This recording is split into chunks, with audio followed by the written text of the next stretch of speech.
E aí, pessoal, tudo bem? Vamos lá? Segunda aula do Enem, né? A gente vai estar... Tô arrumando as coisas aqui. A gente vai estar fazendo os exercícios, tá bom? São mais 3 exercícios, tá? Eu dividi essa aula em mais 3 conteúdos importantes. A gente vai trabalhar um pouco de gráfico, a gente vai começar a fazer alguma coisa olhando a geometria também, tá? Nesse caso de hoje, mais os sólidos geométricos. E nós vamos para um terceiro pedacinho, que é trabalhando sequência numérica, que é algo também que está sempre envolvido para a gente nas questões, tá legal? São 3 questões do Enem, de provas passadas, tá joia? A maneira de você estar estudando. Quer assistir toda a aula, depois quer fazer os exercícios, ou não, vai dando pause, vai fazendo, né? Depois toca o vídeo para frente, vê a minha solução, vê como você resolveu, vê onde estão as dúvidas, tá legal? E se precisar, entre em contato, que a gente também está aqui para ajudar. Tá legal?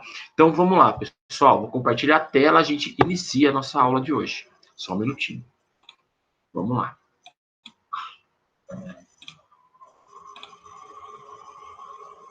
Compartilhando. Olha lá, ó. Primeiro exercício, gráficos. Certo vendedor tem seu salário mensal calculado da seguinte maneira. Ele ganha um valor fixo de R$ 750, mais uma comissão de R$ 3 para cada produto vendido. Caso ele venda mais de 100 produtos, sua comissão passa a ser de R$ 9 para cada produto vendido, a partir do 100º produto. Com essas informações, o gráfico que melhor representa a relação entre salário e o número dos produtos vendidos é... Então, gente, deixa eu pegar aqui minha super canetinha, tá joia? E vamos lá para começar a entender os procedimentos disso.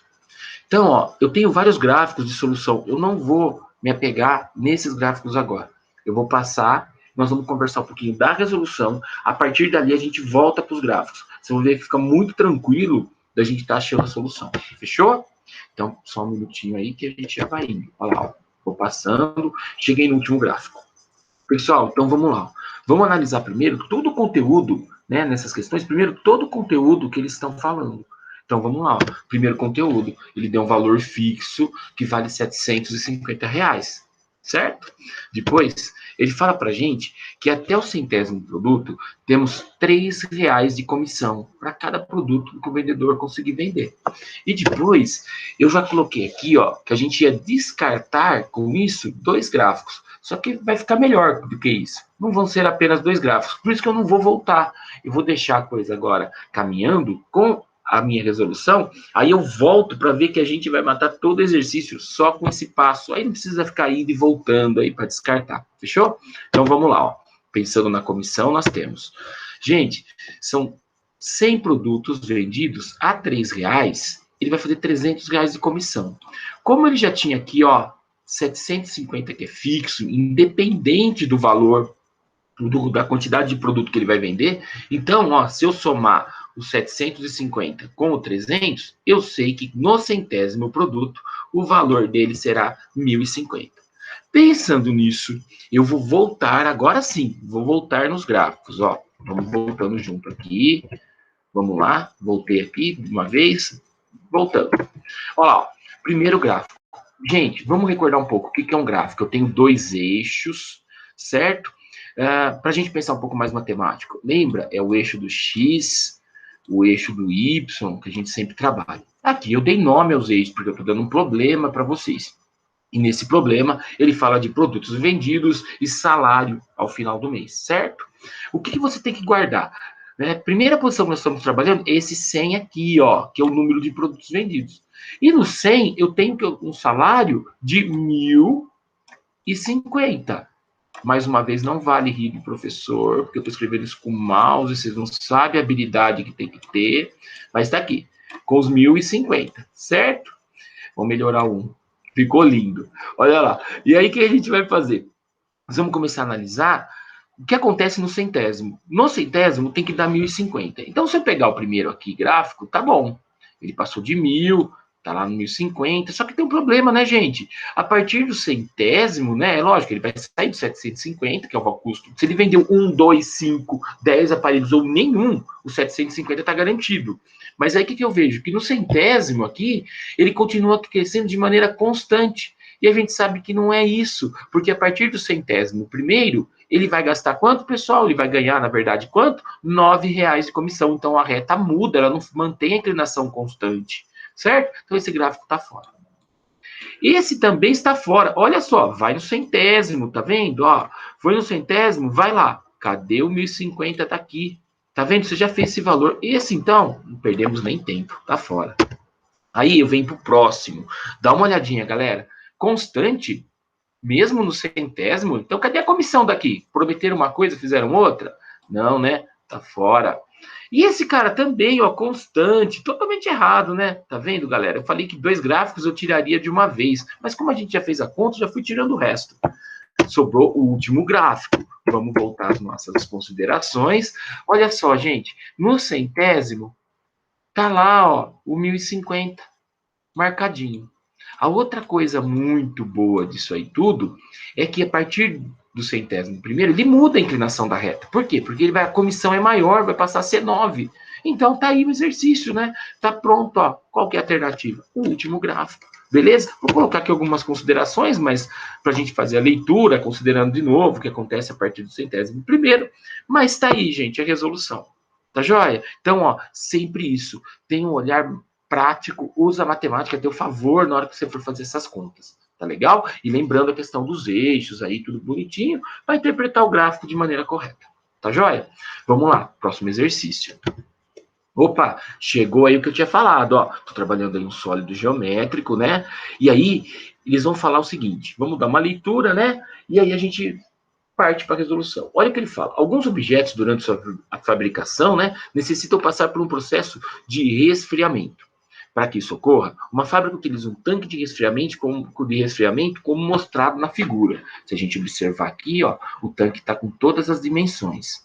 Aí ele fala o que aconteceria com o nível da água se colocássemos no tanque um objeto cujo volume, né, fosse 2.400 centímetros cúbicos. Ó, antes de resolver, só falar um negócio. Aqui a gente tem uma vantagem, porque todo o nosso trabalho aqui, ó, todas as nossas medidas estão facilitadas, está todo mundo em centímetro. E o objeto também está em centímetro cúbico. Isso aqui é o volume do objeto, lembrou? Lembra toda vez que tem essa historinha do cúbico aqui, ó o 3 aqui elevado, tá? É a historinha que a gente fala sempre e a gente lembra que é volume, tá legal? Então, o que acontece? Eu vou colocar agora para vocês a figura sozinha e vou lembrar um negócio. Eu não vou colocar as alternativas desse exercício, mas o que ele coloca lá para a gente, ele quer saber a relação que acontece com a altura, tá? Do tanque aí, da quantidade de água que tem aí dentro. O que vai acontecer com essa água? Ela sobe quanto, né? Então, vamos lá? Resolução aqui para a gente. Deixei a figura aqui ainda, porque é importante para a gente fazer umas análises, certo? Olha o que nós vamos pensar.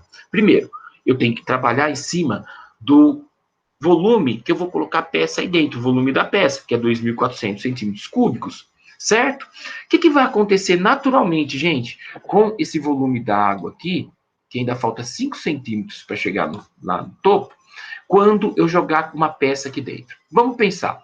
Com os 40 que estão aqui, tá? Centímetros aqui que tem água, não vai acontecer nada, porque não vai romper a parede da caixa. Com os 30, também não.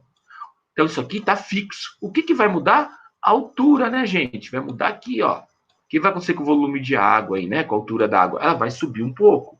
Então, nós vamos fazer a relação para entender. Quando eu jogar esse objeto, o que vai acontecer? O quanto vai subir, né? Esse volume. Olha só que nós vamos, então, trabalhar. Ó, precisamos encontrar, então, a altura desse... Não é nem desse objeto. Eu marquei aqui do objeto, mas vamos pensar o seguinte. É a altura da capacidade de água em relação ao objeto, certo? Vamos lá. Volume é o quê, gente? Lembrando, altura, tá? Tá aqui, vezes comprimento e largura, tá aqui os valores. Por que eu estou mantendo o 40 e o 30? Lembra que eu falei? Eles não vão mudar o valor. Onde que vai alterar aqui? Quem vai alterar, na hora que eu jogar a peça, que vai ser o volume de água que vai subir. Então, pensando nisso, olha lá. Eu estou trabalhando o centímetro cúbico aqui, né? Ó, o volume da peça, que é 2.400 centímetros cúbicos, e vou trabalhar o que eu tenho, que é o 40 e o 30, que são as outras medidas que eu tenho na minha caixa. O que vai acontecer? Eu vou ver o que vai acontecer com a altura do resfriamento. O quanto isso vai provocar na altura, na elevação da altura da minha caixa aí, da quantidade de água. Feito isso, olha lá, altura, né? 2.400 está lá, e o 40 vezes 30 é 1.200. Quem está multiplicando, lembrando, passa dividindo. Então, a altura aqui, ó, 2 centímetros. Fechou? Esse aí, ó, é mais um dos exercícios. Se você pegar as alternativas, ele estaria dizendo isso, tá? Que a altura ia aumentar em 2 centímetros. Tá legal? Como todo mundo está em centímetros e o volume está em centímetros cúbicos, tá aí a nossa própria altura na grandeza perfeita dela, que é os centímetros, não precisa transformar nada. Tá legal? Então, tá aqui, ó lá, portanto, o nível de água subirá 2 centímetros. Vamos lá, próximo exercício. Dúvidas? Manda pro professor, hein? Opa, um exercício de sequência pra gente, tá legal? Por que eu tô colocando esse tipo de exercício? Porque ele vai trabalhar um pouquinho algumas fórmulas, mas ele também te dá a condição de tentar resolver de uma maneira intuitiva, né? O importante é saber a questão de sequências. Então, sempre eles adoram esse tipo de exercício, então vale a pena nesse momento a gente estar revendo. Olha lá, jogar baralho é uma atividade que estimula o raciocínio. Ótimo, mas não dentro da sala de aula, a não ser que o professor estiver fazendo uma atividade, hein, gente? Não dá para ficar jogando e o professor explicando lá, hein? Lembra disso. Ó, um jogo tradicional é a paciência, que utiliza 52 cartas. Aí ele vai falar assim, ó, inicialmente são formadas 7 colunas com as cartas. A primeira coluna tem uma carta, a segunda tem duas, a terceira tem 3, a quarta tem 4, e assim sucessivamente, até a sétima coluna. Então, a sétima coluna vão ter 7 cartas. Ele até marcou aqui pra gente. Aí ele quer saber o seguinte, e o que sobra forma um monte que são as cartas não utilizadas nas colunas. Porque aí você vai fazendo, né, vai montando o esquema das cartas, né, para poder usar todas elas e dividir bonitinho nos 4 grupos que ficam na parte de cima, né, quando a gente vai jogar lá no nosso celular. Então vamos pensar o seguinte, a quantidade de cartas que forma o monte, cuidado com isso, às vezes o aluno faz a conta e acha a quantidade de cartas que usou para fazer as coluninhas lá. E não é isso que ele quer. Ele quer saber a que forma um monte, é o que sobrou lá, tá? Então vamos junto? Ó, pensando aí com a gente. Isso é uma sequência.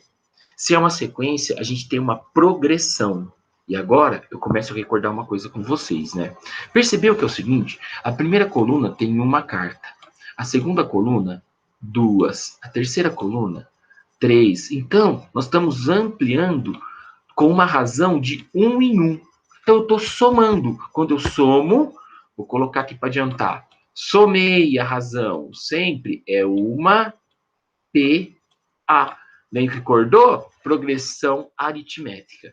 Vamos agora um pouquinho mais para frente da resolução. Tá joia? Olha lá. Então, primeiro, identificamos que é uma sequência. Segundo passo, identificamos que é uma PA. Tá joia? Eu adiantei essa parte para a gente poder estar mais tranquilo. Terceiro passo, ele está pedindo uma soma. Por quê? Porque ele está querendo um montante de carta total que foi usado nas colunas, para depois a gente jogar para saber quanto que é o resto. Porque eu tenho 52 cartas, se eu sei o quanto eu usei nas colunas, o que sobrou é o que está no monte. Aí eu venho aqui, ó, fórmula da soma de PA. Quem não lembra, tá aí, ó. E eu coloquei até o que significa. A 1, gente, é o primeiro termo, lembraram?